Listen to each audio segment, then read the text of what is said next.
எல்லாருக்கும் வணக்கம். கடமையை செய் பலனை எதிர்பார்க்காத. என்னடா நம்ம எதுக்கோ எதிர்பார்த்துட்டு இருந்தோம், இது என்ன ஒரு ஸ்லோகம் சொல்கிறான்னு பார்க்குறீங்களா? எந்த விஷயத்துக்காக நீங்கள் எதிர்பார்த்துட்டு இருக்கீங்களோ அதுக்கு முன்னாடி ஒரு ஸ்லோகம், ஒரு குட்டி கதை. ஏன்னா இந்த வீடியோ முடியும் போது அந்த ஸ்லோகத்துக்கும் அந்த குட்டி கதைக்கும் ஒரு லிங்க் இருக்குது, சரிங்களா? கடமை செய் பலனை எதிர்பார்க்காத, அதான் அந்த ஸ்லோகம். எனக்கு ரொம்ப பிடிச்சிது. என்னடா இது, கடமையை செய்ய சொல்கிறாங்க, பலனை எதிர்பார்க்க வேணான்றாங்கல்லன்னு நிறைய பேருக்கு அந்த ஸ்லோகம் மேலே ஒரு டவுட் ஒன்று இருக்குது. வேலை பண்ணுறோம், வேலைக்கேற்ற கூலி எதிர்பார்க்கக்கூடாதா? இவ்வளோ கஷ்டப்பட்டு உழைக்கிறோம், சம்பளத்தை எதிர்பார்க்கக்கூடாதா அப்படின்னு. அந்த ஸ்லோகத்தோடைய முழு மீனிங் என்னன்னா ஒரு கதையாக சொல்லிடுறேன். ஒரு பெரிய வீடு, ஒரு மிகப்பெரிய பணக்காரர். அவர் ரூமு மட்டும் க்ளீன் பண்ணுறதுக்கு ரெண்டு ஆட்கள் இருப்பாங்க. ரொம்ப பிடிச்சவங்களும் 2 பேர் அந்த ரூம் க்ளீன் பண்ணுறதுக்கு வச்சுருக்காரு. அவர் மிகப்பெரிய பணக்காரர். அவர் இப்போ 2 பேரும் வந்து ரூம் துடைக்கிறவங்க. ஓகே, அவர் காலையில் ரெடி ஆகி அந்த ரூம்லேருந்து வெளியே வரும்போது அவங்க துடைச்சிட்டு இருக்காங்கல்ல, அதில் ஒருத்தர் வந்து அவர் பாட்டுன்னு ஒரு வேலையை பார்த்துட்டு இருப்பார், துடைச்சிக்கிட்டே இருப்பார். இன்னொருத்தர் இருக்கார்ல, அவர் போய், சார் உங்கள் ட்ரெஸ்ஸு சூப்பராக இருக்குது சார், சார் நீங்கள் போட்டுக்கிற கண்ணாடி நல்லா இருக்கு சார், சென்ட்டு சூப்பராக இருக்குது சார், நல்லா இருக்குது சார், சூப்பராக இருக்கீங்க சார், எனக்கு பேக் கொடுங்க சார் அப்படின்னு வாங்கிட்டு போவார். இன்னொரு ஆள் வணக்கம் சார் சொல்லிட்டு வேலையை மட்டும் பார்த்துட்டு இருப்பாராம். இப்படியே தினமும் நடக்கும். அப்புறம் அந்த ஓனர் வந்து இந்த ஊரை விட்டு வெளியூருக்கு போகிறாரு. போகும்போது 2 வேலைக்காரங்களும் கூப்பிட்டு ஒருத்தருக்கு வந்து 1 மாதம் சம்பளம் எக்ஸ்ட்ரா. யார் கூட பேக்லாம் தூக்கிட்டு போய் எப்போ பார்த்தாலும் நான் சூப்பர் சொன்னார்ல, அவருக்கு 1 மாதம் சம்பளம் எக்ஸ்ட்ரா. இன்னொரு ஆளுக்கு ஒரு வீடு வாங்கி கொடுத்து அவரை, நீ என் கூடவே வந்துருங்க, நான் அவர் கூடவே அவரை கூப்பிட்டு போகிறேன். இவன் ஓடி போய் கேட்டானா, சார் என்ன சார் தினமும் நான் தானே சார் உங்கள் பேக் எடுத்துருந்தேன், நான் கொடுத்த வேலையை நீ கரெக்டாக பண்ணல, நீ ஜால்ரா அடிக்கிறதுலையே இருந்த, எனக்கு இது நல்லா இருக்கு அது நல்லா இருக்குன்னு. ஆனால் அவன் வேலையை மட்டும்தான் பார்த்தான். வேலையை கரெக்டாக பார்த்தா பலனு கடவுள் கொடுப்பார், அந்த பலன் தான் இது அப்படின்னு சொன்னாங்க. இப்போ விஷயத்துக்கு வருவோமா? திருச்சி கிழக்கு தொகுதி. இன்னைக்கு நான் என்ன முடிவு சொல்கிறேன் இது தானே. நான் திருச்சி கிழக்கில் நிற்கணும்னா நான் முதல்ல அரசியலுக்கு வரணும். நான் அரசியலுக்கு வரேனா இல்லையான்றதை சொல்கிறேன். அரசியல் எப்படி என் வாழ்க்கையில் வந்ததுன்னு சொல்கிறேன். உங்களுக்கு நல்லா தெரியும், என் வீட்டில் குழந்தைங்கள வளர்த்துக்கிட்டு நான் பாட்டுன்னு சோஷியல் சர்வீஸ் பண்ணிகிட்டு இருந்தேன். மாற்றுத்திறனாளிக்கு டான்ஸ் சொல்லி கொடுக்குறது, ஓப்பனர் சர்ஜரி பண்ணுறது, பசங்களை படிக்க வைக்கிறது, ஸ்போர்ட்ஸ் எல்லாத்துலேயும் என்னால் முடிஞ்ச வரைக்கும் பண்ணுவேன். என்னால் முடியல மற்றவங்கிட்ட கேட்டு பண்ணிகிட்டு இருந்தேன். இந்த டைமில் தான் ஜல்லிக்கட்டுன்னு வருது. ஒரு சில விஷயம்லாம் ஃபாஸ்ட்டாக சொல்லிடுறேன், உங்களுக்கு தெரிஞ்ச விஷயந்தான். ஜல்லிக்கட்டுன்னு ஒன்று வருது, அதில் நான் போகிறேன், சாப்பாடு போகிறதுக்காக குழந்தைங்களுக்கு போகிறேன். அப்படி நான் அந்த ஜல்லிக்கட்டு நடந்து முடிஞ்ச விஷயம்லாம் உங்களுக்கு தெரியும். அப்புறம் என் மேலே ஒரு தலைவர் விமர்சனம். எதுக்கு தலைவர்னு சொல்லுவார், நம்ம அண்ணன் தான், சீமான் அண்ணன் ஒரு விமர்சனம் வைக்கிறாரு. அதுக்கு நான் மறுபடியும் ஒரு ட்வீட் போடுறேன், அவர் ட்வீட் போடுறேன். அப்போ தான் என் வாழ்க்கையில் அரசியல்னு எடுத்து அந்த நுழையுது. நம்ம சாப்பாடு போகிறதுக்கு போகணும், இது என்னடா இவ்வளோ பெருசாக இருக்குது, அந்த ஜல்லிக்கட்டு தான் எனக்கு அரசியலில் உள்ள நுழைஞ்சது, என்னடா இவ்வளோ பெருசாக இருக்குது அப்படின்னு. அப்படியே போச்சு. அதே தலைவர் தான், அதே சீமான் அண்ணன் தான் ரஜினி சார் அரசியலுக்கு வர்ற மாதிரி பேச்சு அடிபட்ட உடனே அவங்க சைட்லேருந்து பேசுகிறாங்க, தலைவரை பற்றி பேசுகிறாங்க. தலைவர் எனக்கு வந்து ஒரு குரு, என்னை வாழ வச்ச தெய்வம், ஒரு அப்பா மாதிரி, ஒரு அண்ணன், அப்பா எல்லாமே சொல்லலாம். ஸோ அவரை பற்றி அதிகமாக பேச ஒரு முறையும் சூப்பர் ஸ்டாருக்கு ஃபோன் போடுவேன். அண்ணா ரொம்ப ஓவராக பேசுகிறாங்க, டெப்பா கம்முன்னு இருக்கண்ணா, நீ சைலண்ட்டாக இரு. இப்படியே ஓரளவுக்கு தான் நம்மளால் பொறுக்க முடியும். அதுக்கப்புறம் ஆடியோ ரிலீஸ் ஃபங்க்ஷனில் என் மனசில் இருக்கிறதெல்லாம் உடச்சி சொன்னால் அதை நீங்களும் பார்த்துருப்பீங்க, தெரியும். அதுக்கப்புறம் ஒரு ரஜினி சாருக்கு ஒரு ஃபங்க்ஷன் வந்தது. அந்த ஃபங்க்ஷன்லேயும் பேசினேன் இதை பற்றி. உங்களுக்கு தான் தெரியுமா அந்த வீடியோ, யார் ஓட்டப்பந்தயத்தில் ஜெயிக்கிறது, இப்போ கூட அந்த வீடியோ போயிட்டுருக்கு. அதை பேசணும், அது பாட்டும் அப்படியே போயிட்டு இருந்தது. அதுக்கப்புறம் பார்த்தீங்கன்னா ரஜினி சார் அரசியலுக்கு வரேன்னு அனௌன்ஸ் பண்ணுறாரு. பண்ணோடனே நான் போய் தலைவரை பார்க்குறேன். என்ன வரீங்களா அண்ணா, நியூஸில் வருது. ஆமாக்கா நான் வரேன் அப்படின்னா பயங்கர சந்தோஷம். ஏன்னா வாழ்க்கையில் ஒளி ஏற்றி வச்சவர், அவர் அரசியலுக்கு வர்றாரு, அவருக்கு சப்போர்ட்டிவாக இருக்கணும் நம்ம. அப்புறம் எல்லாருக்கிட்டையும் போய் நம்ம கேட்டுட்டு இருக்கோம், தலைவர் வந்துட்டாருன்னா எல்லாமே குழந்தைங்களுக்கு இன்னும் நிறைய பண்ணலாம் அப்படின்னு. என்ன நானும் வரேன்னு அப்படின்னா ரொம்ப சந்தோஷம் அப்படின்னு ஸ்ட்ரெயிட்டாக கிளம்பி நான் ட்ரஸ்ட்டுக்கு வரேன். என்னுடைய ட்ரஸ்ட்டு, என்னுடைய ஃபேன்ஸு எல்லாரையும் கூப்பிட்டு என்னுடைய வெல்விஷர்ஸ் எல்லாரையும் கூப்பிட்டு உட்கார வச்சு தலைவர் அரசியலுக்கு வராரு. புரியுதுங்களா?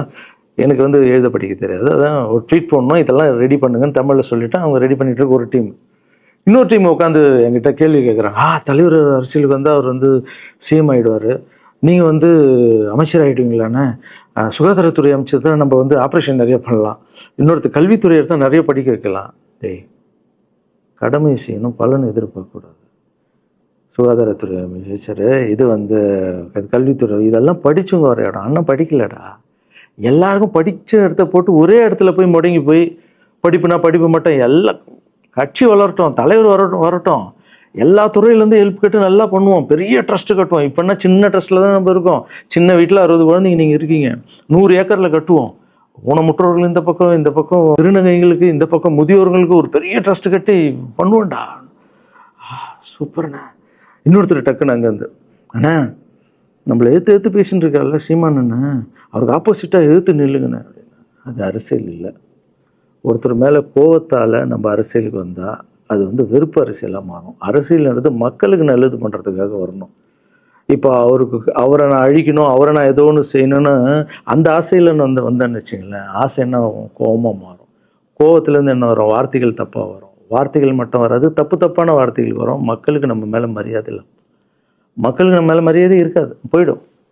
ஸோ அதால் அரசியலுக்கு வரோன்னா அவரை அழிக்கிறேன் இவழி இருக்கிறேன், பதிவை பற்றி பேசுகிறத ஃபஸ்ட்டு விடுங்கடா, ஃபஸ்ட்டு வேலையை பார்ப்போம்டா. நம்ம தலைவர் வரேன்னு சொல்லிட்டாரு, ட்வீட் போடுங்களா அப்படின்னு ட்வீட் போட்டுட்டு அங்கேருந்து போட்டுட்டு வீட்டுக்கு போகிறேன். இங்கே தான் பெரிய ட்விஸ்ட் இருக்குது எனக்கு. வீட்டுக்கு போகிறேன்.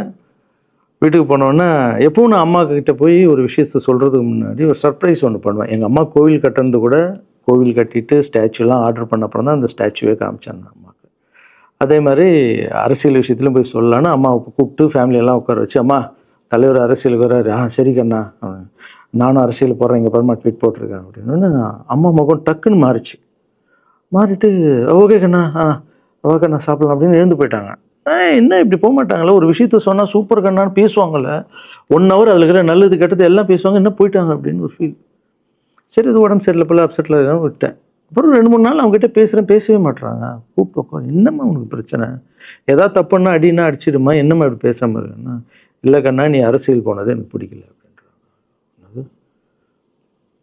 ஏம்மா அரசியல் போனால் பிடிக்கல? இல்லை கண்ணா, அது ஒரு சாக்கடை, அரசியலுக்கு போகக்கூடாது. அது வந்து பணம் கொடுக்குறாங்க அரசியலுக்கு, ஓட்டு வாங்குறதுக்கு பணம் கொடுத்து தாங்க நான் ஜெயிக்கிறாங்க. அதுக்கப்புறம் ஜாதி இல்லைன்னுவாங்க, ஜாதி இருக்குது, மதம் இல்லைன்னுவாங்க, மதம் இருக்குது. அந்த சாக்கடைக்குள்ளே நீ போகாதப்பா. நம்மளுக்கு வாழ்க்கையை ஒளி வச்சு ஏற்றி வச்சவர் தானே நம்ம சூப்பர் ஸ்டார். அவர்கிட்ட என்னை கூப்பிட்டு போப்பா, நான் சொல்கிறேன், அவர் ஒரு ஆன்மீகவாதி, அவரும் அரசியலுக்கு வருவானா, இந்த வயசில் அவர் நிம்மதியாக இருக்கட்டும், எதுக்கு அரசியலுக்கு வர, என்னை கூப்பிட்டு போ, அப்பாயின்மெண்ட் வாங்கி கொடுத்துருந்தாங்க. அப்பாயின்மெண்ட் வாங்கி கூடா?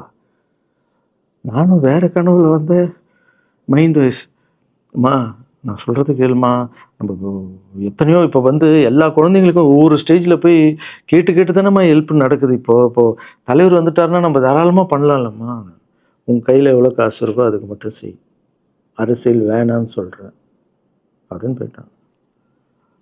அந்த ஃபேஸ் வந்து அதுக்கப்புறம் அடிதான் நம்மளுக்கு. சரி, இந்த உலகத்தில் அம்மா மீறி பண்ணலாம், ஆனால் நான் உருப்பிட மாட்டேன், எனக்கு நல்லா தெரியும். இந்த உலகத்துலேயே எனக்கு யாருன்னா எங்கள் அம்மா தான். அது அம்மா இல்லை, எங்கள் கடவுள்னே சொல்லலாம், நான் எதிர்க்க பார்க்குற கடவுள். சரி, அம்மாவுக்கு சொல்லி புரிய வைக்கலாம். என்னடான்னு தலைவர்கிட்ட போய் எப்படி சொல்கிறது, பசங்கிட்ட ஒரு பயங்கர பில்டப் கொடுத்துட்டோம், அது இதுன்னு எல்லாம் வேற பார்த்துட்டு இருக்காங்க, என்ன பண்ணுறது. அந்த டைமை பார்த்து கொரோனா வருது. ஒரே ஷாக்கு, வெளியே போக முடியாதுன்றாங்க. இல்லைன்னா முடிஞ்சு போச்சு. பிரச்சாரம் பண்ண வெளியே போக முடியாது, தலைவருக்கு உடம்பு சரியில்லாமல் போகுது, ஹைதராபாத் ஷூட்டிங் போகிறாரு, உடம்பு முடியல, அப்படியே எல்லாமே கொலாப்ஸ் ஆகுது. அப்புறம் தலைவர் அலௌன்ஸ் பண்ணுறாரு, நான் அரசியலுக்கு வரல, டாக்டர்ஸ் வந்து போகக்கூடாதுன்னு சொல்லிட்டாங்க, கொரோனா டைமில் நம்ம வந்து பிரச்சாரம் போக முடியாது, அந்த காரணம் சொன்னார். அது உங்களுக்கு எல்லாருக்கும் தெரியும். தான் தலைமையில் கை வச்சுன்னு உட்காந்துட்டோம். நான் ட்ரஸ்ட்டில் இருக்கிற குழந்தைங்க மற்றவங்க எல்லாரும் என்னென்னோ நினச்சி ஒர்க் பண்ணிட்டு இருந்தால எல்லாரும் அப்செட்டில் உட்காந்துருக்கோம். தலைவர் ஒருத்தம் போய் பேசி பார்க்கலாம் அவர்கிட்ட, தலைவர் வர்றாரு, கூப்பிட்றாரு, போகணும். அந்த மாதிரி தலைவரை பார்த்ததில்லை நான். அப்படியே எனக்கு புரிஞ்சுது, அவர் ரொம்ப வலியில் இருக்கார் அப்படின்னு. எவ்வளோ சுறுசுறுப்பானால உடம்பு முடியலைங்கண்ணா. பரவாயில்ல, உங்கள் உடம்பு தானே முக்கியம், என்ன இதெல்லாம் என்னென்ன தூக்கி போடுங்கண்ணா. இல்லைங்கண்ணா, இத்தனை வருஷம் என்னை வாழ வச்சாங்கல்ல, அவங்களுக்கு ஏதாவது ஒன்று பண்ணணும்னு நினச்சாங்கண்ணா, இங்கே குத்துதுக்கண்ணா, எனக்கு என்ன பண்ணுறதுன்னு தெரியல, ரொம்ப கஷ்டமாக இருக்குது அப்படின்னா. அண்ணே அதை விடுங்கண்ணே, எல்லாம் அப்படின்னு அவர்கிட்ட பேசிட்டு அவர் வந்து அப்போ நான் முன்னாடி பேசும்போது அவர் சொல்கிறார், நான் கூட பதவிக்கு வரணும்னு ஆசைப்படல, இன்னொரு நல்ல ஆள் படித்த ஆள் அங்கே நிற்க வச்சு பார்ப்போம். யாருன்னே சொல்லுவேன், யாருன்னு கூட சொல்லலை. அது அப்படியே போச்சு. அவர் மனசுக்கு மட்டும்தான் தெரியும், யாருன்னு கூட சொல்லலை. ரொம்ப அப்செட்டாக இருந்தார். சரி ஓகே, இதுவும் கடந்து போகணும். அப்படியே கடந்து போச்சு. எனக்கும் காஞ்சனா படம் அது இதுன்னு வந்து பெரிய ஹிட் ஆகுது. அதுக்கப்புறம் யாருக்கிட்டேயும் நீங்கள் யாரும் எனக்கு ஹெல்ப் பண்ண வேணாம். முதல் நாள் நான் கலைஞர் ஐயா கிட்ட ஹெல்ப் கேட்டேன். அவர் ஒரு சில குழந்தைங்களுக்கு ஹெல்ப் பண்ணார். அதுக்கப்புறம் அன்புமணி ராமதாஸ் ஐயா, அவரும் ஹெல்த் மினிஸ்டர் இருக்கும்போது அவர் ஒரு சில குழந்தைங்களுக்கு ஹெல்ப் பண்ணார். அப்புறம் நம்ம விஜய் சார் நண்பர், அவர் ஒரு குழந்தைக்கு ஆப்ரேஷன் பண்ணார். ஸோ இருக்கும்போது என்னால் முடிஞ்ச வரைக்கும் சொந்த பணத்தை போட்டு பண்ணிவிடுவாங்க. முடியாத போது தான் நான் அந்த ஹெல்ப்பை கேட்பேன். இப்போ தான் நல்லா வந்துட்டுமே, யாருக்கும் எனக்கு பணம் கொடுக்க வேணாம், இனிமேல் என் சொந்த பணத்திலே பண்ணுறேன்னு சொல்லிட்டு நான் பாட்டுன்னு ஒரு வீடியோ கூட நான் போட்டேன், இனிமேல் யாரும் பணம்லாம் கொடுக்க வேணாம். அப்படியே போயிட்டுருக்கு. காஞ்சனாவெல்லாம் முடிஞ்சு ஜிகிர்தண்டா படம் ரிலீஸ் ஆகுது. ஜிகிர்தண்டா பார்ட்டி போயிட்டுருக்கு. டைரக்டர் நின்று பேசுகிறேன். நான் டைரக்டர் கிட்ட போகிறேன். டைரக்டர் யார்கிட்டயும் ஃபோனில் பேசிகிட்டு இருக்காரு. அப்படியே பேசிகிட்டு இருக்கிறவர் டக்குன்னு இந்த சீமானன் பேசுவார்னு கொடுத்துட்டாரு என்கிட்ட. அவருக்கும் தெரியாது நான் பேச போகிறேன். அவர்கிட்ட லாரன்ஸ் பேசுவார், சீமானன் ரெண்டு பேரும் சைலண்ட்டு. நானும் எதுவும் பேசலை, சீமானனும் எதுவும் பேசலை. அப்படியே ஒரு நிமிஷம் அப்படியே நிற்கிறோம். பெரியவர் இல்லை என்னாலும் அண்ணன் அப்படின்னு, அவ்வளோதான் அண்ணன். பயங்கர பாசம். எந்த இடத்துல கோவம் இருக்கும் அந்த இடத்துல குணம் இருக்குன்னு சொல்லுவாங்கள்ல. அண்ணன் புகழ்ந்து தள்ளுறாரு ஜிகிர்தண்டாவை. இப்படி பண்ண கண்ணா, அப்படி பண்ண இவ்வளோ சூப்பராக பண்ண, அந்த சீன் எனக்கு ரொம்ப பிடிச்சதுன்னு. அவருடைய அன்பு தான் தெரியும்ல, எல்லாமே அதிகமாக இருக்கும் அண்ணன்கிட்ட. அண்ணா ரொம்ப சந்தோஷமாக வாழ்த்தினார். அப்புறம் நான் மாற்றம்னு ஒரு அமைப்பு ஆரம்பிச்சிருக்கேன்ல, இந்த விவசாயிகளுக்கு டிராக்டர் கொடுக்கறது, அப்புறம் மாற்றுத்திறனாளிக்கு ஸ்கூட்டி கொடுக்குறது, எல்லாமே அதை பார்த்துட்டு பத்திரிகையாளர் கேட்குறாங்க அவர்கிட்ட, ரகுவலாரன் சார் மாற்றம்னு அமைச்சிருக்காருன்னா, நல்ல விஷயம் தம்பி, நல்லா பண்ணிட்டோம், நல்லா இருக்கட்டும் அப்படின்னு வாழ்த்தினார். ஸோ ஒரு பெரிய பிரச்சனைக்கு கடவுளே அதை அப்படியே சால்வ் பண்ணி வச்ச மாதிரி ஆயிடுச்சு. அப்படியே போச்சு. ஆனால் நீங்கள் நல்லா இருக்கணும், எங்கே இருந்தாலும் நல்லா இருப்பீங்க. எப்போல்லாம் ட்ரஸ்ட்டுக்கு போகும்போது பசங்கள்லாம் கேட்பாங்க, அந்த 100 ஏக்கர் ட்ரஸ்ட்டு குழந்தைங்க, சரி ஓகேடா. அப்படி பார்த்தீங்கன்னா நண்பர் விஜய் சார்கிட்ட பேசிகிட்டு இருக்கும்போது நான் வர அரசியலுக்குன்றாரு. நிஜமா நண்பா அப்படின்னு, எஸ் அப்படின்னு. மறுபடியும் போய் ட்ரஸ்ட்டில் உட்காந்து டேய் நண்பர் வராரு. ஏன்னா சூப்பர் ஸ்டார் எனக்கு எவ்வளோ க்ளோஸோ, நண்பர் கூட அவ்வளோ க்ளோஸ் தான் எனக்கு. ஏன்னா மேகமாய் வந்து போகிறேன்ற சாங்லேருந்து நான் அவருக்கு டான்ஸ் மாஸ்டராக பண்ண ஆரம்பித்தேன். அதுக்கப்புறம் நிறைய சாங் பண்ணேன், சரக்கு வச்சுருக்கேன். அப்போ உங்களுக்கு தெரியும், அந்த தாம் தக்க தீம் தக்க அவருக்கு மட்டும் நான் ஸ்பெஷலாக பண்ணி கொடுத்துட்டு போவேன். தமிழ் வேறு யாருக்கும் பண்ண மாட்டேன். அவர் கூப்பிட்டா வருவேன், தலைவர் கூப்பிட்டா வருவேன், சாங் பண்ணிட்டு போவேன். அவர் வரணும் போது எஸ், ஏன்னா அவர் ஒரு முடிவு எடுக்க மாட்டார், எடுத்தாருன்னா அவர் நல்ல உழைப்பார், நல்ல உழைப்பாளி, பண்ணுவார் அப்படின்னு நினச்சி மறுபடியும் போய் ட்ரஸ்ட் ஆளுங்கெல்லாம் பேசுகிறதுக்கு முன்னாடி, ஐயோ அம்மா இருக்காங்களே பிடிக்காத, ஃபஸ்ட்டு அங்கே கரெக்ட் பண்ணணும்ல. அங்கே போனேன்.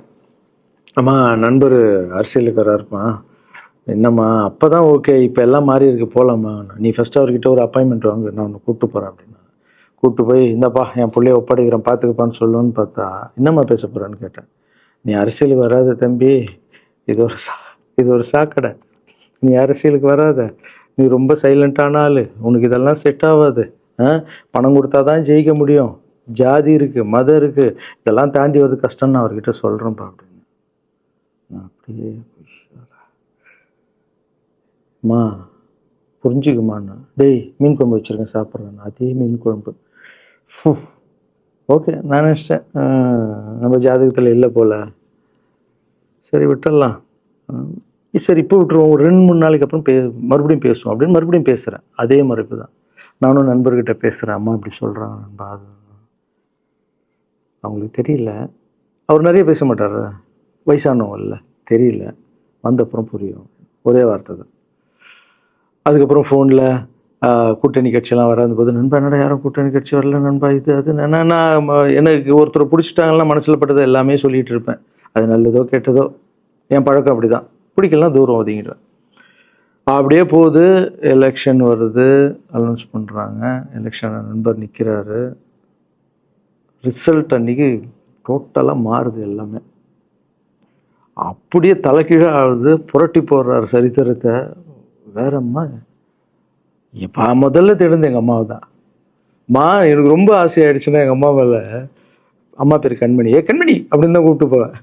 எங்கன்னு கூப்பிட்டு போனால் அம்மா கண்ணு, என்னடா இவ்வளோ உஷாராக வர, என்ன விஷயம், இங்கே உங்ககிட்ட தான் பேசணும். நீ என்னம்மா சொன்ன, பணம் கொடுத்தா தான் ஓட்டு போடுவாங்க, ஜாதி இருக்குது, மதம் இருக்குது, புது ஆளுங்களை வர விட மாட்டாங்க, ஜெயிக்க முடியாது, இதெல்லாம் சொன்னல. நண்பர் ஜெயிச்சிட்டார் பார்த்தியாம்மா. அந்த ஒரே ஒரு முகத்துக்காக ஓட்டு போட்டிருக்காங்க. நம்பிக்கையான ஆள் வந்தால் போடுவாங்கம்மா, நல்லவங்களாம் வரலாமா, புரிஞ்சுக்கம்மா, என்ன விடுமா. இப்போ என்னம்மா சொல்கிற அப்படின்னு கேட்டேன். முதல் முறையாக எங்கள் அம்மா முகத்தில் ஒரு சிரிப்பை பார்த்தேன். ஆமாங்கண்ணா, அந்த புள்ள எல்லாத்தையும் மாற்றிடுச்சு, இவ்வளோ பெரிய வெற்றி அடி வரணும்னு நான் எதிர்பார்க்கலப்பா. ஒரு நல்ல மனுஷன் வந்து பண்ணணும்னு நினச்சா அது முடியுங்கண்ணான்ற நம்பிக்கை எனக்கு வந்திருக்குப்பா அப்படின்னு அம்மா சொன்னான். அப்போ என்ன போயிடலாமா, ஓகேவா அப்படின்னு கேட்டேன். போகண்ணா, நீ நினச்ச மாதிரி பண்ணு அப்படின்னு அம்மா சொன்னோன்னு காலில் சாப்பிட்டாமா வந்தேன். தேங்க்யூ ஸோ மச்மா அப்படின்னு. ரொம்ப ஹாப்பி நான். அம்மா ஓகே சொல்லிட்டாங்க அரசியல் வர்றதுக்கு. இப்போ நான் தாய்க்கு நிகரான்னு நினைக்கிறேன். என் ரசிகர்கள் கேட்குறேன், நான் அரசியலுக்கு வரலாமா? இதை பார்த்துட்டு இருக்கிறவங்களுக்கு, இந்த மக்களை கேட்குறேன், நான் அரசியலுக்கு வரலாமா? அந்த தகுதி எனக்கு இருக்கா? நீங்களும் சொல்லுங்கள். இந்த வீடியோ பார்த்துட்டு இருக்கவங்க கமெண்ட்ஸ் போடுங்க. பசங்களா, இவங்க தான் என்னுடைய 22 வருஷத்தினுடைய உழைப்பு. அரசியலுக்கே வராமல் மக்களுக்கு நான் செஞ்ச சேவை உங்கள் கண்ணு முன்னாடி நிப்பாட்டியிருக்கேன். இப்போ உங்கள் வயசு என்ன? 22 வயசாகுது. ஒரு வயசில் என் கையில் வந்தார் இவர். அந்த ஃபோட்டோவை நீங்களே பாருங்கள். இப்போ 22 வயசு. ஒரு குழந்தைய வளர்க்குறதுக்கு நீங்கள் எவ்வளோ கஷ்டப்படுவீங்க உங்களுக்கு தெரியும்ல. அந்த கஷ்டம் என்னென்னா, ஸ்கூலுக்கு அனுப்புறதுலேருந்து, ஃபீஸ் கட்டுறதுலேருந்து, உடம்பு சரியில்லாமல் போனாலும் அவன் ஆசைகளை நிறைவேற்றுறதுலேருந்து, ஒரு குழந்தைக்கு அப்படி இருந்தால் 60 குழந்தைங்களை வளர்த்துருக்கேன். எவ்வளோ பிரச்சனை வந்திருக்கேன், எவ்வளோ நோய்கள் வந்திருக்கும், எவ்வளோ நைட் தூங்காமல் வந்திருக்கேன், அதில் எவ்வளோ டிஸ்டர்ப், அதுவும் என் வீட்டில் வளர்த்துருக்கேன். இதெல்லாம் எதுக்கு பண்ணேன்னா, எந்த ஒரு எதிர்பார்ப்பும் இல்லாமல் கடமை செய் பலனை எதிர்பார்க்காதன்ற அந்த வார்த்தை எனக்கு ரொம்ப பிடிக்கும். அதுக்காக செஞ்சுருக்கேன், என் மக்களுக்காக செஞ்சுருக்கேன். ஏன்னா மக்கள் தான் என் படத்தை பார்க்குறாங்க. மக்களால் தான் நான் கார் வாங்குகிறேன், வீடு வாங்குகிறேன், சந்தோஷமாக இருக்கேன். அவங்களுக்கு இந்த சொசைட்டிக்கு நான் ஏதாவது பண்ணணும். அரசியலுக்கு வர்றதுக்கு முன்னாடியே பண்ண விஷயங்கள் பார்த்தீங்கல்ல. 22 வருஷம் உழைச்சிருக்கேன். ஒரு கதை ஒன்று சொன்னல, 2 வேலைக்காரங்க இருந்தாங்கன்னு. சின்சியராக யாருக்கும் ஜாலர் அடிக்காமல் எதுவும் பண்ணாமல் என் தொழிலுக்கு தர்மமாக, என் மக்களுக்கு தர்மமாக என்ன பண்ணணுமோ 22 வருஷம் உழைச்சி உங்கள் கண்ணு முன்னாடி நிப்பாட்டிட்டேன். அந்த ஓனர் ஒரு பலன் கொடுத்தார்ல, அந்த ஓனர் யார் தெரியுமா? கடவுள். அந்த கடவுளுக்கு தெரியும் எனக்கு என்ன பலன் கொடுக்கணும். இதுக்கு தான் அந்த கதை லிங்க் ஆகும்னு சொன்னேன். ஸோ நீங்கள் சொல்லுங்கள், நான் அரசியலுக்கு வரணுமா வேண்டாம்? வேண்டாம்னா வேணான்னு சொல்லுங்கள். வாப்பா, வாடாகண்ணா, வா நண்பா, வாங்கண்ணா அப்படின்னு சொல்லுங்கள். என் முடிவை நான் உங்களுக்கு சொல்கிறேன். உங்கள் முடிவுக்காக காத்திருக்கேன்.